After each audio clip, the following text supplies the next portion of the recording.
Welcome to our channel.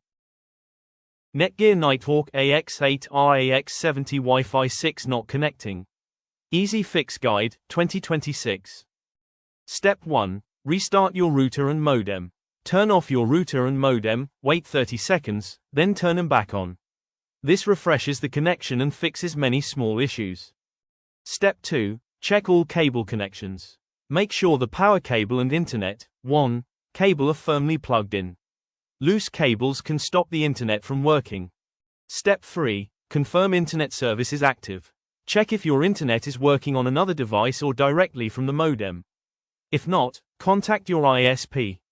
Step 4. Move the router to a better location. Place the router in a central, open area away from walls and metal objects to improve signal strength.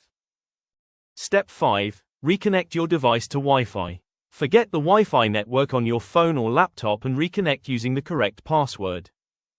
Step 6. Update router firmware. Log into the router settings and install the latest firmware update.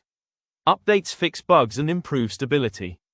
Step 7. Change Wi-Fi channel. Switch to a less crowded Wi-Fi channel in router settings to reduce interference from nearby networks. Step 8. Disable and re-enable Wi-Fi. Turn off Wi-Fi on your device for 10 seconds, then turn it back on and reconnect. Step 9. Reset network settings on your device. If one device can't connect, reset its network settings and try again. Step 10. Factory reset the router, last option. Press and hold the reset button for 10 to 15 seconds. Set up the router again from scratch if nothing else works. Thanks for watching.